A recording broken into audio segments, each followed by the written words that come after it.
Hello students, welcome to Pusa classes. और आज के इस वीडियो में हम चैप्टर पढ़ेंगे fundamental unit of life which is fifth chapter of class 9। So let's start. जैसे कि चैप्टर की हेडिंग है fundamental unit of life. Fundamental means basic सा। तो कोई चीज अगर लिविंग है तो क्या चीज है जो उसको लिविंग बना रही है या किस बेसिस पे हम उसको कह रहे हैं कि वो लिविंग है। That is cell. Cell is the fundamental unit of life. Cell is the basic functional and structural unit in all living organism. तो जितने भी living organisms हैं उनके अंदर cell present है. They are made up of cell. अगर cell नहीं है उनके अंदर तो वो living में consider नहीं होंगी. सबसे पहले cell किसने देखा था? रॉबर्ट हुकी ने इन द ईयर 1665 सबसे पहले कॉर्क ऑफ स्लाइस में ऑब्जर्व किए थे सेल्स जो कि हनीकॉम स्ट्रक्चर के उसको दिख रहे थे। जैसे मैंने यहाँ पे साइड में दिखा रखा है, हनीकॉम स्ट्रक्चर जैसे मधुमक्खी का छत्ता होता है वो इस टाइप का दिखता है। तो ऐसे ही उसको सेल्स दिखे थे जिसको उसने नाम दिया था cells. Okay, all organisms are made up of cells. जैसे मैंने अभी कहा कि जितने भी ऑर्गेनिज्म है, चाहे वो बहुत छोटा माइक्रोस्कोपिक ऑर्गेनिज्म हो या एक बड़ा एलिफेंट जितना ऑर्गेनिज्म हो, उसकी पूरी बॉडी सेल से बनी है। जैसे हम घर बनाते हैं, वो घर कैसे बनता है? ब्रिक्स से बनता है। चाहे वो 4 मंजिल का घर हो या ग्राउंड फ्लोर हो, वो पूरा बनेगा ईंटों से ही। ईंट जो है उसकी वो बेसिक है। तो ऐसे ही एक ऑर्गेनिज्म, चाहे वो एक सिंगल सेल ऑर्गेनिज्म हो या एक बड़ा ऑर्गेनिज्म हो, वो बना हुआ होगा सेल से। तो ऑन बेसिस कि वो एक सेल से बना है या बहुत सारे सेल्स से मिलकर बना है, हम इनको दो कैटेगरीज में डिवाइड करते हैं, यूनिसेलुलर ऑर्गेनिज्म और मल्टीसेलुलर ऑर्गेनिज्म। तो जैसे कि वर्ड यूनि है, यूनि का मतलब होता है वन और मल्टी का मतलब होता है बहुत सारा। तो जो यूनिसेलुलर ऑर्गेनिज्म है वो सिर्फ एक सेल का है, एक सेल है और वो ऑर्गेनिज्म है। और जो मल्टी सेलुलर ऑर्गेनिज्म है, इसका मतलब है कि वो जो ऑर्गेनिज्म है वो बहुत सारे सेल्स से मिलकर बना है। जो ऑर्गेनिज्म है वो कोई एक पर्टिकुलर प्लांट या एनिमल हो सकता है, इसलिए मैं इंस्टेड ऑफ सेइंग प्लांट या एनिमल मैं ऑर्गेनिज्म वर्ड यूज कर रही हूँ। इसके अंदर सारे लिविंग मतलब सारी लिविंग टाइप की चीज आ सकती है। जो यूनिसेलुलर ऑर्गेनिज्म है वो एक सिंगल सेल ही होल ऑर्गेनिज्म होता है।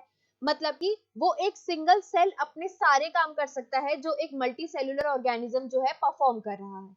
जैसे कि एक्सचेंज ऑफ गैसेस है, फूड का इंटेक है, उसमें से एनर्जी निकालना, वेस्ट प्रोडक्ट को बाहर निकालना।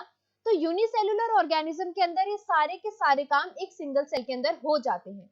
लेकिन एक मल्टी सेलुलर ऑर्गेनिजम्स के अंदर वेरियस टाइप के सेल मिलकर अलग अलग अपना काम संभालते हैं और एक ऑर्गेनिज्म को अलाइव रखते हैं। जैसे हम एक मल्टी सेलुलर ऑर्गेनिज्म है, हमारे अंदर वेरियस टाइप के सेल्स हैं। अब हर एक का एक अपना पर्टिकुलर काम है। जैसे ब्लड सेल है, ब्लड सेल का काम है ऑक्सीजन और न्यूट्रिएंट्स को बॉडी में के वेरियस पार्ट्स तक लेकर जाना और वहां से वेस्ट मटेरियल को वापस लेकर आना। इसके अलावा नर्व सेल है जिनका काम है कि सारी बॉडी के अंदर जो हमारे कमांड है, जो ब्रेन देता है या उस तक सिग्नल्स या वहां से सिग्नल्स, ये सारे काम करते हैं नर्व सेल। इसके अलावा मसल सेल्स होते हैं जो कि बॉडी में मूवमेंट करते हैं। तो ये सारे सेल हैं जो मैंने अभी नाम लिए और इनका एक अपना पर्टिकुलर फंक्शन है और ये सब मिलकर एक कोऑर्डिनेशन के साथ हमारी बॉडी में काम करते हैं। यूनिसेलुलर ऑर्गेनिज्म में जैसे एग्जांपल्स हैं अमीबा, क्लमाइडोमोनास, पैरामीशियम। तो ये जो 3 ऑर्गेनिज्म है ये किसके एग्जांपल है? यूनिसेलुलर ऑर्गेनिज्म के। इसके अलावा मल्टी सेलुलर ऑर्गेनिजम्स में आ गए जैसे प्लांट, एनिमल्स, फंजाई, ये सब आ गए मल्टी सेलुलर ऑर्गेनिज्म में। इन multicellular organism group of cells together perform their functions and they have different functions according to their and they have different functions for different body parts। जैसे हमारे अंदर heart का एक particular function है, lungs का एक particular function है, stomach का एक फंक्शन है, किडनी का एक फंक्शन है।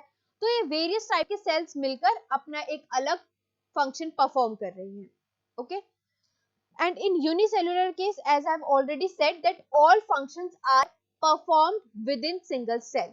अब जैसे हमारी बॉडी में तो अलग अलग ऑर्गन्स हैं और वो सारा काम कर रहे हैं। अब यूनिसेल्युलर ऑर्गेनिज्म है, एक ही सेल से बना है, तो उसके अंदर ऐसी क्या चीजें हैं जो ये सारे काम को एक साथ संभाल रही है। तो जैसे हमारे अंदर ऑर्गन्स है, उसी टाइप से सेल के अंदर होती हैं सेल ऑर्गेनेलीज। जैसे हमारे अंदर ऑर्गन्स हैं, वैसे ही सेल के अंदर सेल ऑर्गेनेलीज होती हैं, और हर एक सेल ऑर्गेनेली का एक अपना पर्टिकुलर फंक्शन होता है। जैसे हमारी बॉडी में ऑर्गन्स का एक पर्टिकुलर फंक्शन है, वैसे ही सेल ऑर्गेनेलीज का भी एक एक पर्टिकुलर फंक्शन होता है, और जब वो सब कोऑर्डिनेटेड फॉर्म में वर्क करती हैं, तब एक सेल जो है वो सस्टेन करता है। अब ये सेल्स आते कैसे हैं, सेल्स जो है न्यू सेल्स कैसे फॉर्म करते हैं। All the cells comes from pre existing cells. जो प्री एग्जिस्टिंग सेल्स है, उन्हीं से नया सेल आता है। कैसे? Cell divide to perform, cell divide to produce cell of their own kind. एक मसल सेल डिवाइड करके मसल सेल्स बनाएगा, एक ब्लड का सेल जो है डिवाइड करके ब्लड के सेल्स बनाएगा। तो जैसे कि यहाँ पे मैंने एक सिंपल वे में बता रखा है, एक सेल है वो डिवाइड करता है और दो सेल्स बना रहा है न्यू। तो क्या हो रहा है यहाँ पे, न्यू सेल्स कहां से आए हैं, ओल्डर वन से। तो cells comes from pre existing cells, and every multicellular organism also comes from a single cell. चाहे वो मल्टीसेलुलर ऑर्गेनिज्म जैसे हम हो, हमारे अंदर भी जो सेल है वो डिवाइड करता है और न्यू सेल्स प्रोड्यूस करता है। तो इस तरीके से न्यू सेल्स फॉर्म होते हैं। अब मल्टीसेलुलर ऑर्गेनिज्म है, multicellular organisms can have different kind of cells, they can have different kinds of cells. कैसे कैसे हो सकते हैं, जैसे ह्यूमन के अंदर के मैंने 3 सेल्स के यहाँ डायग्राम बना रखे हैं। There is a blood cell का डायग्राम गोल सा होता है, न मसल सेल्स हैं, जैसे मसल सेल्स में भी वेरियस होते हैं, उनमें से मैंने एक का यहाँ पे डायग्राम बना रखा है, या फिर नर्व सेल है। तो ये तीनों ही सेल हैं, लेकिन इनका स्ट्रक्चर में डिफरेंस है, एक सर्कुलर है, एक स्पिंडल शेप का है, एक ब्रांच्ड शेप का है। ऐसी शेप में डिफरेंस क्यों? ऐसा डिफरेंस इसलिए है बेस्ड ऑन इनका क्या काम है, ये क्या फंक्शन परफॉर्म करते हैं, उस बेसिस पे इनके स्ट्रक्चर में डिफरेंस आएगा। इसकी डिटेल हम नेक्स्ट चैप्टर में पढ़ेंगे और अच्छे से। अब कुछ सेल्स अपनी शेप भी चेंज कर लेते हैं, जैसे कि अमीबा है। अमीबा एक यूनिसेलुलर ऑर्गेनिज्म है, एक ही सेल का बना हुआ है। ये अपनी जो शेप है वो चेंज कर सकता है। क्यों चेंज करेगा ये? अब इसको अगर मूव करना है तो ये अपनी शेप चेंज करके आगे जाएगा। इसको कोई फूड अंदर लेना है तो भी वो अपनी शेप चेंज करेगा। जैसे मैंने यहाँ पे साइड में डायग्राम बना रखा है एक अमीबा का, कि एक अमीबा है और उसके पास में ब्लैक कलर का एक फूड पार्टिकल प्रेजेंट है। तो ये अपनी शेप चेंज करके उसके चारों तरफ एक ऐसा सा स्ट्रक्चर बना लेगा और फिर उसको अपने अंदर ले लेगा। तो इसने अपनी शेप चेंज की और अपना फूड अंदर लिया। शेप चेंज करेगा, ऐसे ही आगे मूव करेगा। और फिक्स्ड शेप जैसे बाकी सेल्स की होती है, उसमें से एक एग्जांपल है नर्व सेल। तो ये अपनी शेप चेंज नहीं कर सकते। अब ये जो हमने कहा कि सेल है, सेल के अंदर सेल ऑर्गेनेलीज हैं, तो ये क्या है? Each cell has the capacity to perform certain basic functions that are characteristics of all living organisms. चाहे वो सेल एक यूनिसेलुलर ऑर्गेनिज्म का हो, चाहे वो एक प्लांट का सेल हो या एनिमल का सेल हो, उसके अंदर कुछ ऐसी चीजें होती हैं जो सब में कॉमन है और वो सब मिलकर एक बेसिक फंक्शन परफॉर्म करती हैं। जैसे कि अगर हम ह्यूमन बीइंग की बात करें तो एक इंडिविजुअल लेवल पे अगर मैं कहूँ तो हमारी बॉडी वो सारे काम कर रही है। हम सांस ले रहे हैं, CO2 छोड़ रहे हैं, हम खाना खा रहे हैं, वो हमारी बॉडी डाइजेस्ट कर रही है और हम बेसिक बाकी के फंक्शंस कर रहे हैं। बट अगर एक मल्टीपल लेवल पे बात करूं, जब बहुत सारे लोगों को एक टास्क दिया हो, जैसे कि कोई चीज डेकोरेट करनी है, तो वो सारे लोग उसको वैसे काम करेंगे। बट इंडिविजुअल लेवल पे क्या है, उनकी बॉडी में वो फंक्शंस चल रहे हैं। मतलब ये है मेरा कहने का कि चाहे वो कोई सा भी सेल हो, कुछ चीजें ऐसी हैं जो उस सेल के अंदर होगी ही होगी, चाहे वो कोई सा भी हो, चाहे वो नर्व सेल हो, ब्लड सेल हो, मसल का सेल हो। कुछ चीजें तो उन तीनों में ही कॉमन है जो हो रही हैं। इसके अलावा जो उनका एक पर्टिकुलर स्ट्रक्चर है, पर्टिकुलर फंक्शन है, वो तो वो कर ही रहे, लेकिन कुछ बेसिक चीजें वो तीनों ही कर रही हैं। अब how does a cell perform these basic functions? ये बेसिक फंक्शन सेल कैसे कर सकता है? वो करता है by the help of cell organelles. Human body में डिवीजन ऑफ लेबर होता है टू परफॉर्म डिफरेंट फंक्शंस। जैसे मैंने बताया हमारे अंदर वेरियस ऑर्गन्स है और उन सबका एक पर्टिकुलर फंक्शन है। वैसे ही सेल के अंदर सेल ऑर्गेनेलीज है और उनका एक पर्टिकुलर फंक्शन है, और जब वो फंक्शन परफॉर्म करती है तब एक सेल सस्टेन करता है। Each cell has certain specific components within it and it is known as cell organelles, and these cell organelles performs special function। जैसे मैंने कुछ के यहाँ डायग्राम बना रखे हैं, ये जो है सेल ऑर्गेनेलीज हैं, ये सेल के अंदर प्रेजेंट होती हैं, जैसे कि है माइटोकॉन्ड्रिया है, स्मूथ एंडोप्लाज्मिक रेटिकुलम है या रफ एंडोप्लाज्मिक रेटिकुलम है, वेसिकल है, गोल्जी अपरेटस है, क्लोरोप्लास्ट है। तो ये सेल ऑर्गेनेलीज हैं, इनका एक अपना पर्टिकुलर काम होता है। जैसे माइटोकॉन्ड्रिया सेल में एनर्जी प्रोड्यूस करता है, क्लोरोप्लास्ट के अंदर क्लोरोफिल होता है और इसकी वजह से जो प्लांट है वो फोटोसिंथेसिस कर सकते हैं। तो ऐसे ही इन सबके अपने एक पर्टिकुलर काम है। अब cell is able to live and perform all its function because of these organelles. और जब ये ऑर्गेनेलीज एक साथ आती हैं, मिलती हैं, तब ये बेसिक यूनिट बनाती है जिसका नाम है cell. Now what is cell made up of? What is the structural organisation of a cell? मैंने कहा सब में ऑर्गेनेलीज हैं, वो एक एक पर्टिकुलर फंक्शन परफॉर्म करती हैं बेस्ड ऑन डिफरेंट ऑर्गेनिजम्स। ये ऑर्गेनेलीज में कुछ, जैसे प्लांट सेल के अंदर अगर ऑर्गेनेलीज हैं और एनिमल सेल के अंदर 5 ऑर्गेनेलीज हैं, तो कुछ ऐसे हो सकते हैं कि कुछ एनिमल सेल में ही है लेकिन प्लांट में नहीं है, या कुछ प्लांट में ही है कुछ एनिमल में नहीं है। बट 3 चीजें ऐसी होती हैं जो सब में ही प्रेजेंट होती है, जो एक इसका सेल का बेसिक स्ट्रक्चर बनाती है। जैसे कि वो 3 चीजें हैं, प्लाज्मा मेम्ब्रेन, न्यूक्लियस और साइटोप्लाज्म। ये तो किसी भी टाइप का सेल हो उसमें ये तीनों चीजें प्रेजेंट रहेंगी। ये डायग्राम है। Plasma membrane is the outer covering, इसको सेल मेम्ब्रेन भी बोल सकते हैं। प्लाज्मा मेम्ब्रेन को सेल मेम्ब्रेन भी बोल सकते हैं। तो सेल मेम्ब्रेन प्रेजेंट होगी ही होगी। इसके अलावा उसके अंदर जो एक स्ट्रक्चर चीज है साइटोप्लाज्म, वो भी सबके अंदर होगा। और साइटोप्लाज्म के बीच में एक चीज प्रेजेंट होगी, न्यूक्लियस, वो भी सब में प्रेजेंट होगा ही होगा। तो nucleus, cytoplasm and plasma membrane, ये 3 ऐसी चीजें हैं जो हर एक टाइप के सेल के अंदर प्रेजेंट होगी। नाउ अब हम इन तीनों की पहले बात करेंगे कि कैसे ये अपना अपना काम परफॉर्म करती हैं। तो सबसे पहले जैसे कि आया प्लाज्मा मेम्ब्रेन, जिसको सेल मेम्ब्रेन भी कहते हैं। अभी मैंने डायग्राम में दिखाया कि ये बिल्कुल आउटर कवरिंग है। अब इसके साथ मैंने लिखा है यहाँ पे they are selectively permeable. Cell में से कौन सी चीज अंदर से बाहर जाएगी या बाहर से अंदर आएगी, वो होके जाएगी थ्रू दिस प्लाज्मा मेम्ब्रेन। अब सेल के अंदर कोई भी चीज नहीं आ सकती और सेल के बाहर भी कोई भी चीज नहीं जा पाएगी। सेलेक्टिवली कुछ ही चीजों को वो अंदर से बाहर या बाहर से अंदर आने देगा, इसलिए इसके लिए वर्ड यूज करा है सेलेक्टिवली परमिएबल। तो जो प्लाज्मा मेम्ब्रेन है वो कुछ सिलेक्टेड चीजों को ही अपने से अंदर या अपने से बाहर जाने देगी। And this is the outermost covering of cell. जो बिल्कुल आउटर मोस्ट कवरिंग है वो क्या है? Plasma membrane. नाउ अब इसमें से अंदर बाहर तो ठीक है, सिलेक्टेड मटेरियल होंगे, बट कैसे कैसे उनकी मूवमेंट हो सकती है इसमें? तो जो मूवमेंट ऑफ सब्सटेंसेस है, it takes place on the basis of either diffusion or osmosis. Actually में दोनों सेम ही चीज पे, इनका प्रिंसिपल सा सेम ही है, डिफ्यूजन का भी और ऑस्मोसिस का भी। मूवमेंट होती है हायर कंसंट्रेशन रीजन से लोअर कंसंट्रेशन रीजन में।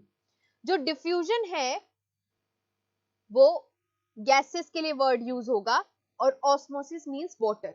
अब सेल जो है वो CO2 लेगा, O2 रिलीज करेगा by the process of diffusion, और अगर वो कोई लिक्विड मटेरियल बाहर या अंदर कर रहा है तो वो करेगा बाय ऑस्मोसिस। बट मूवमेंट होगी हायर कंसंट्रेशन से लोअर कंसंट्रेशन तक। जैसे कि मैंने एक डायग्राम बना रखा है, जैसे 2 टैंक है, एक टैंक के अंदर पानी काफी भरा हुआ है और दूसरे टैंक के अंदर पानी कम है। तो अगर उन दोनों को बीच में ऐसे कनेक्शन कर रखा है तो वाटर की मूवमेंट कहाँ होगी? ऑब्वियसली जिस टैंक में ज्यादा पानी है उधर से किस तरफ होगी? जिस टैंक में कम पानी है तो यहाँ तक होगी। और कब तक होगी? जब तक उन दोनों का लेवल सेम नहीं हो जाता। तो उन दोनों का लेवल सेम हो जाएगा तो फिर कहाँ हायर, कौन से वाला हायर, कोई हायर है ही नहीं, दोनों सेम लेवल का है, तो मूवमेंट स्टॉप हो जाएगी। मेरे को यहाँ पे बताने का मतलब है कि जो मूवमेंट है सेल के अंदर या बाहर सेल से, वो होती है from a region of higher concentration to a region of lower concentration, चाहे वो गैसेस हो चाहे वो लिक्विड हो। डिफ्यूजन में CO2 और O2 का होगा मूवमेंट, और osmosis is the movement of water from a region of higher concentration to a region of lower water concentration through semi permeable membrane. And osmosis is a special case of diffusion, क्योंकि basic principle तो movement का same ही है ना। अब जैसे O2 या CO2 की बात करते हैं, हमने ये तो बोल दिया, अब मूवमेंट कैसे हो रही है। सपोज ये सेल है, ये सेल है, और सेल के अंदर ये जो डॉट डॉट्स हैं, इसको हम मान लेते हैं कि ये है CO2। सेल ने अपने फंक्शंस परफॉर्म किए और उसने CO2 बनाए, ठीक है। सेल के बाहर क्या होगा, CO2 का लेवल कम होगा, क्योंकि जो प्रोडक्शन हो रही है वो तो विद इन हो रही है ना। CO2 का प्रोडक्शन सेल के अंदर हो रहा है। अब जहां प्रोडक्शन हो रहा है वहां तो उसकी कंसेंट्रेशन ज्यादा होगी, तो CO2 की कंसेंट्रेशन सेल के अंदर ज्यादा है, और बाहर जो है CO2 की कंसेंट्रेशन कम होगी। तो CO2 कहां मूव करेगा, अंदर से बाहर, सेल के अंदर से बाहर। ऐसे ही अगर इसका उल्टा देखें, ऑक्सीजन जो है बाहर ज्यादा होगी, क्योंकि हमने ब्रीद इन किया तो अभी हमारे सेल्स में नहीं पहुंची, अभी सेल्स के बाहर ही है। तो सेल्स के बाहर जो है वो O2 का कंसेंट्रेशन ज्यादा है। अब जब ये O2 सेल के अंदर जाएगी तो सेल उसको कंज्यूम करेगा अपने काम करने के लिए, तो ऑब्वियसली बाहर के कंपैरिजन में अंदर O2 का लेवल कम होगा। तो अंदर O2 का लेवल कम है, बाहर O2 का लेवल ज्यादा है, तो मूवमेंट किस साइड होगी, from outside to inside the cell. तो दिस वे जो है हमारी ऑक्सीजन मूव करती है।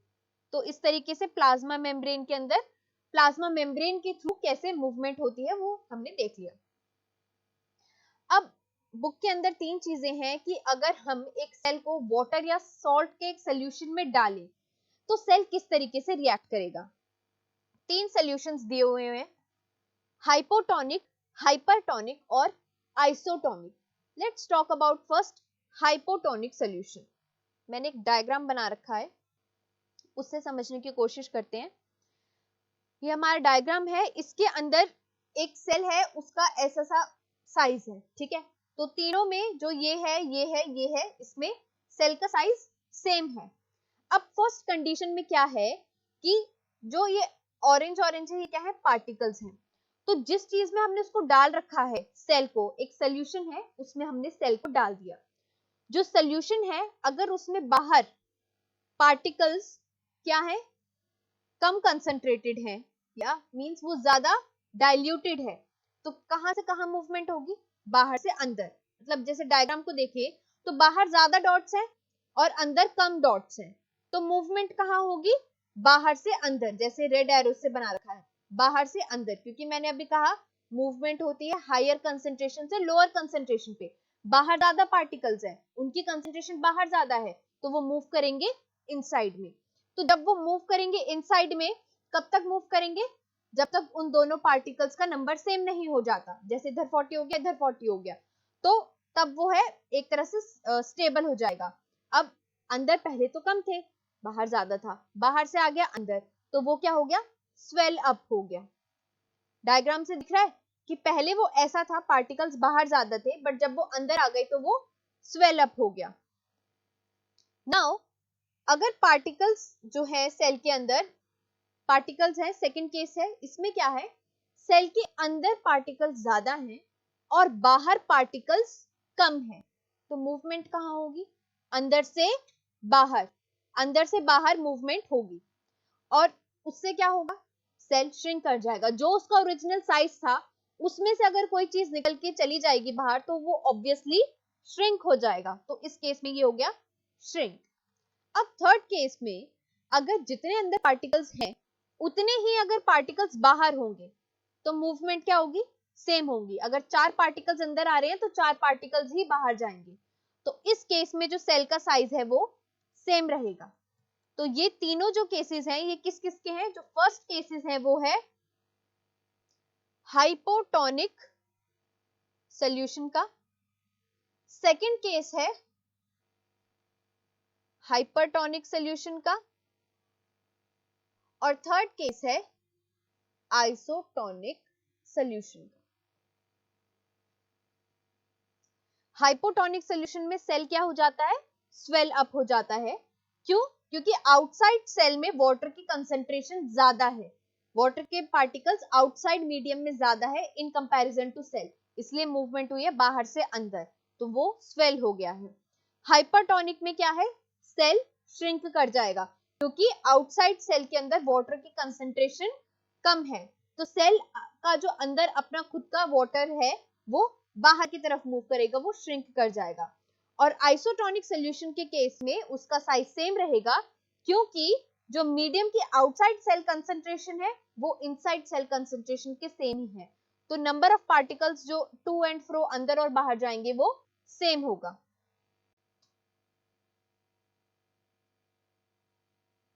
जो प्लाज्मा मेम्ब्रेन है वो एक फ्लेक्सिबल स्ट्रक्चर है।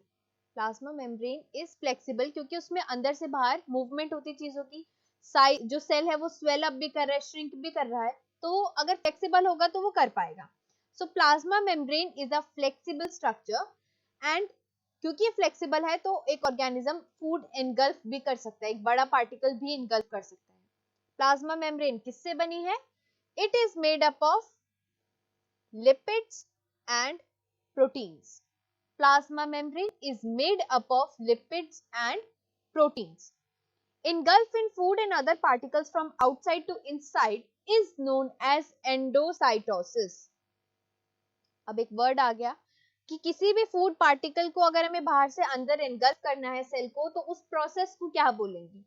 उस प्रोसेस को बोलेंगे एंडोसाइटोसिस।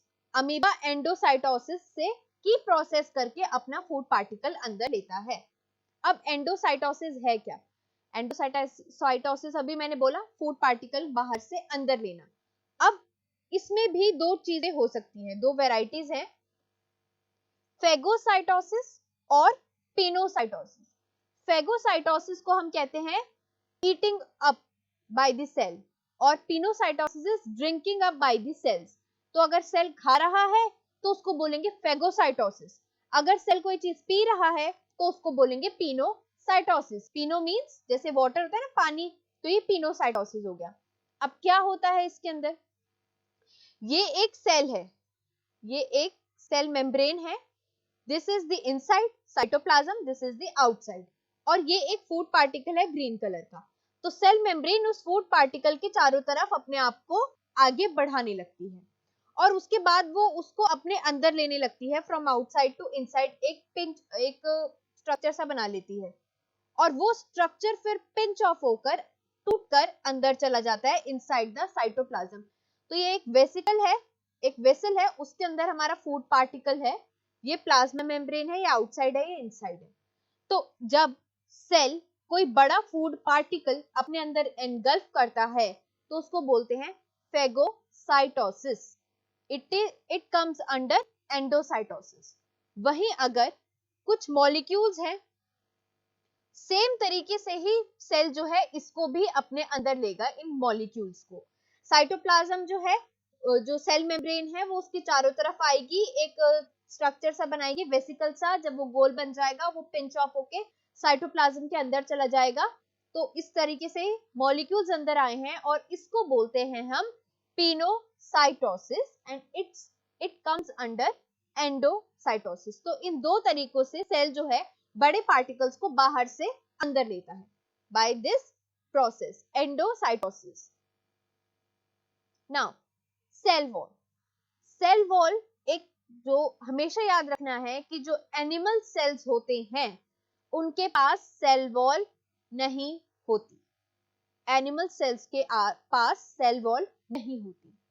सेल वॉल कहां प्रेजेंट है सेल में? Outside the plasma membrane. अभी हमने बात करी थी प्लाज्मा मेम्ब्रेन की, तो जस्ट प्लाज्मा मेम्ब्रेन के बाहर जो है चीज वो क्या है? सेल वॉल है। जैसे डायग्राम बना रखा है, ब्लैक कलर की है सेल वॉल, और ऑरेंज कलर की जो उसके जस्ट अंदर है वो है सेल मेम्ब्रेन, जिसका दूसरा नाम है प्लाज्मा मेम्ब्रेन। जो सेल वॉल है it presents in plant, and plasma cell wall is absent in case of animals.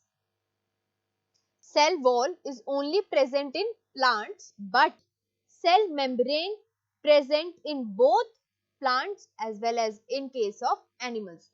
कोई भी सेल होगा, प्लाज्मा मेम्ब्रेन तो होगी ही होगी, लेकिन उसके जो बाहर आउटसाइड कवरिंग सेल वॉल है वो एनिमल्स के केस में नहीं होगी। ये बहुत इंपॉर्टेंट है, ये हमेशा याद रखना है।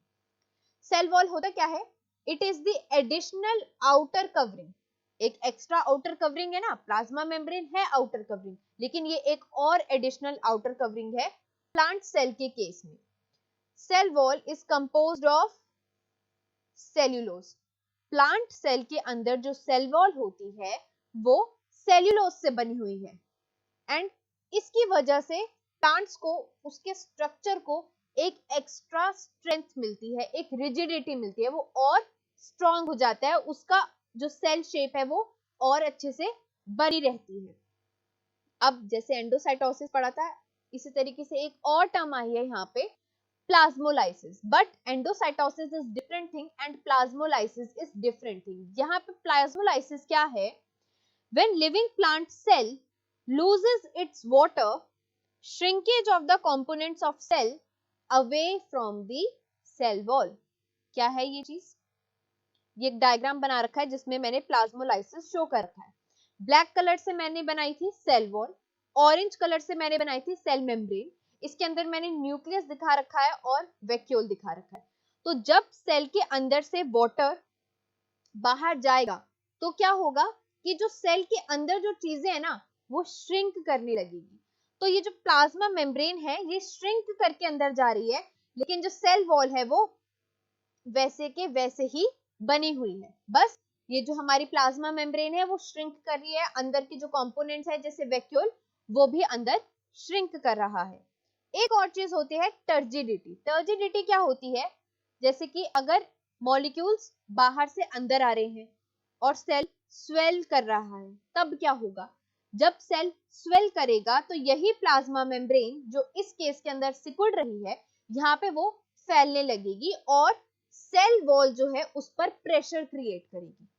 This orange one which is the plasma membrane, जब सेल स्वेल करेगा तब ये फैलने लगेगी और इस पे सेल वॉल पर प्रेशर डालेगी, तो उसको बोलते हैं टर्जिडिटी। प्रेशर जब डालते हैं और ऐसे सेल को जो स्वेल कर रहा है उसको बोलेंगे टर्गिड सेल। तो एंडोसाइटोसिस हो गया, सेल वॉल हो गया, प्लाज्मोलाइसिस हो गया। नाउ जब हम सेल को स्टेन करते हैं और उसको माइक्रोस्कोप के अंदर देखते हैं तो पूरा सेल हमें एक सा नहीं दिखता। जो सेल का साइटोप्लाज्म है वो हमें लाइट कलर का दिखता है और जो अंदर का न्यूक्लियस है वो डार्क कलर का दिखता है। जब हम सेल को स्टेन करते हैं तो जो उसका साइटोप्लाज्म है it looks light in colour and जो न्यूक्लियस है वो हमें डार्क कलर का दिखता है। सेल जो स्टेन करते हैं हम, उसके डिफरेंट रीजन है, डिफरेंटली स्टेन्ड होते हैं। सेल को हम किस किस से स्टेन कर सकते हैं? आयोडीन, सैफ्रोनिन और मिथाइलिन।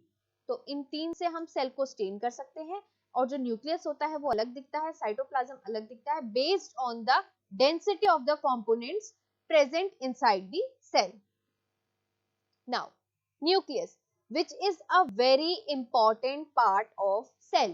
जैसे हमारी बॉडी के अंदर ब्रेन से सारी इंफॉर्मेशन जो है किसको क्या काम करना है और पूरी वर्किंग को एक सिग्नल देके रखता है, वैसे ही सेल को कैसे काम करना है, कैसे ग्रो करना है, कैसे एक दूसरे से इंटरेक्ट करना है, ये सारी इंफॉर्मेशन जो देता है वो उसका न्यूक्लियस देता है।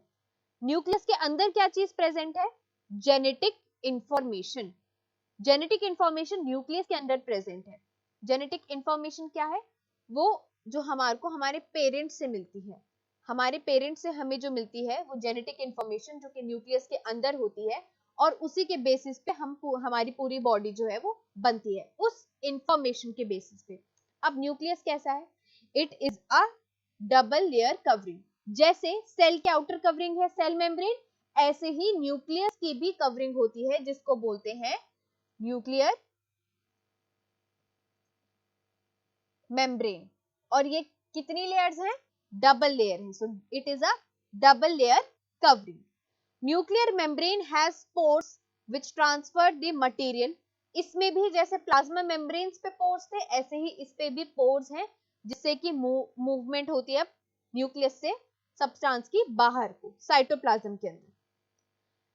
न्यूक्लियस कंटेन्स क्रोमोसोम्स, ये बहुत इंपॉर्टेंट है। न्यूक्लियस के अंदर क्या चीज है? क्रोमोसोम।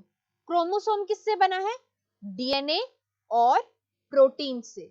डीएनए जो है वो हमारी जेनेटिक इंफॉर्मेशन को रखे हुए है अपने अंदर। So chromosome contains DNA and proteins. अब क्रोमोसोम दिखता कैसा है? न्यूक्लियस के अंदर जो क्रोमोसोम है वो कैसा दिखेगा हमें? रॉड शेप का दिखेगा। कब? जब सेल डिवाइड कर रहा होगा। एक होता है सेल नॉर्मल है और एक है जब सेल डिवाइड कर रहा है। तो जब सेल डिवाइड करेगा तब हमें जो क्रोमोसोम है वो दिखेगा रॉड शेप का। मैंने आगे डायग्राम भी बनाया हुआ है, उससे और क्लियर हो जाएगा। उससे पहले जो हमारा डीएनए है उसकी फुल फॉर्म आ गई यहाँ पे, deoxyribose nucleic acid. It contains necessary information for constructing organism and its cell components. तो डीएनए का फुल फॉर्म बहुत इंपॉर्टेंट है, क्या है? Deoxyribose nucleic acid. और ये क्या इंफॉर्मेशन कंटेन करके रखा है? It contains necessary information for constructing the cell and the whole organism. अच्छा, अभी मैंने कहा था कि जब सेल डिवाइड करता है तब वो रॉड शेप का दिखता है। जैसे मैंने नीचे डायग्राम दिखा रखा है कि जब सेल डिवाइड करेगा तब वो ऐसा दिखेगा, और जब सेल डिवाइड नहीं कर रहा होगा तब वो ऐसे दिखेगा, इंटेंगल्ड मास ऑफ थ्रेड। ऐसे थ्रेड से गुचड़ मुचड़ सा हो रखा है, तब वो ऐसा दिखेगा। और जब वो डिवाइड कर रहा होगा तब वो ऐसे रॉड शेप में इस तरीके से दिखेगा। सो ये जो ऐसा इंटेंगल्ड मास है इसको क्या बोलते हैं? इसको बोलते हैं chromatin. Chromatin is chromosome, but जब वो इंटेंगल्ड फॉर्म में है, इंटेंगल्ड मास ऑफ थ्रेड। अब ये कब होता है? जब सेल डिवाइड नहीं कर रहा होगा, when it is not dividing. और ऐसा कब दिखेगा? जब सेल डिवाइड कर रहा है। तो हमें समझ में आ गया, सेल है, सेल के बाहर प्लाज्मा मेम्ब्रेन है, बीच में साइटोप्लाज्म है, साइटोप्लाज्म के अंदर सेल ऑर्गेनेलिज है, उसके भी अंदर बीच में है न्यूक्लियस, न्यूक्लियस की भी मेम्ब्रेन है जिसको न्यूक्लियर मेम्ब्रेन बोलते हैं। न्यूक्लियस के अंदर है क्रोमोसोम जो कि हमारी जेनेटिक इंफॉर्मेशन कंटेन किए हुए है।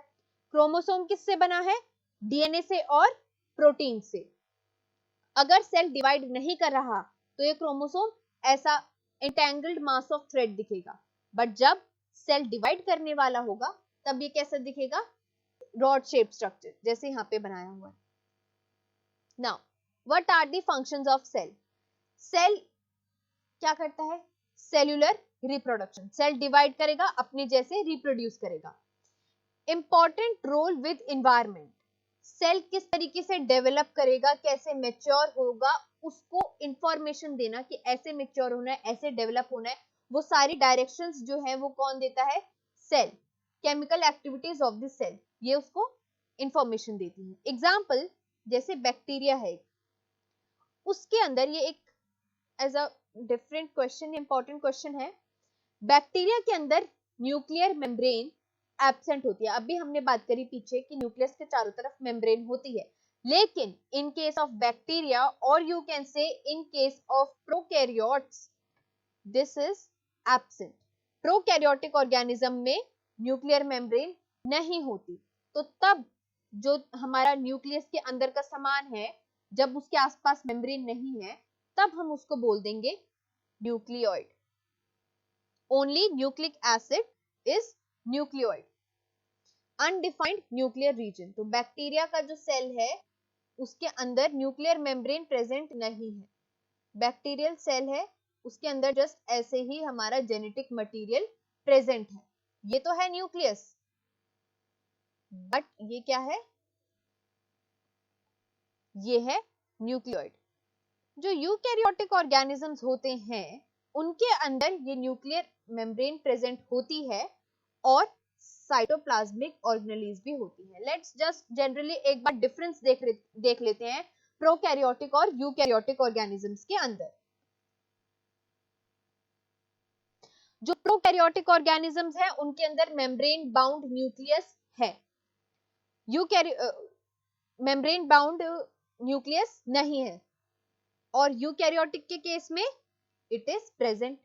मेम्ब्रेन बाउंड ऑर्गेनेलीज, जो भी हमने अभी जस्ट डायग्राम जो मैंने दिखाया था, वो मेम्ब्रेन बाउंड ऑर्गेनेलीज प्रोकैरियोट्स में नहीं है, यूकैरियोट्स में है। प्रोकैरियोटिक का साइज स्मॉल होता है। याद रखना है कि बैक्टीरिया एक प्रोकैरियोट है और बैक्टीरिया को हम नहीं देख सकते, तो इनका साइज है small. In comparison eukaryotic cell का साइज लार्ज होता है, इतना लार्ज नहीं होता कि वो वाला सेल भी हम देख सके, बट कंपैरेटिवली प्रोकैरियोट से इसका साइज थोड़ा बड़ा होता है। Cell wall surrounds the cell membrane, यहाँ पर सेल मेम्ब्रेन के चारों तरफ सेल वॉल होती है, मतलब बैक्टीरिया के अंदर सेल वॉल होती है। But in case of eukaryotes, जिसमें प्लांट्स फंजाई वगैरह हमारी आ जाती है, उनमें तो सेल वॉल होती है, लेकिन प्लांट्स एनिमल्स के केस में ये नहीं होती। इसके अलावा DNA plus smaller circular DNA which is plasmid, it is also present, मतलब इसके अंदर डीएनए भी होता है और छोटे छोटा एक और टाइप का डीएनए होता है जिसका नाम है plasmid. Mesosome, cell membrane specialized characteristic of all prokaryotes. अगर कोई पूछे कि प्रोकैरियोट की स्पेशल कैरेक्टरिस्टिक क्या है, तो वो है mesosome layer. It is a cell membrane which is present in prokaryotes. Prokaryotic organism के एग्जांपल्स क्या हैं? Bacteria, mycoplasm, blue green algae. और यूकैरियोटिक का क्या है? Protista, animal, fungi, plant. Generally क्या है, जो प्रोकैरियोटिक ऑर्गेनिज्म है उसके अंदर सेल ऑर्गेनेलीज, न्यूक्लियर वाली जो सेल ऑर्गेनेलीज है वो प्रेजेंट नहीं है, यूकैरियोटिक के अंदर है। प्रोकैरियोटिक के अंदर जो न्यूक्लियस है उसके चारों तरफ न्यूक्लियर मेम्ब्रेन नहीं है। प्रोकैरियोट के केस में, सॉरी, प्रोकैरियोट के अंदर न्यूक्लियर मेम्ब्रेन नहीं है, यूकैरियोट के अंदर है। ये जस्ट एक बेसिक सा आपको 9th के लेवल पे इतना याद रखना है मेन। अब जो है हम सेल ऑर्गेनेलीज की बात करेंगे नेक्स्ट वीडियोस में with the help of diagram. Simple diagram की हेल्प से हम सेल ऑर्गेनेलीज, उनके फंक्शंस, वो कहाँ प्रेजेंट है, कैसी दिखती हैं एंड ऑल, सब हम नेक्स्ट वीडियो में देखेंगे। Thank you.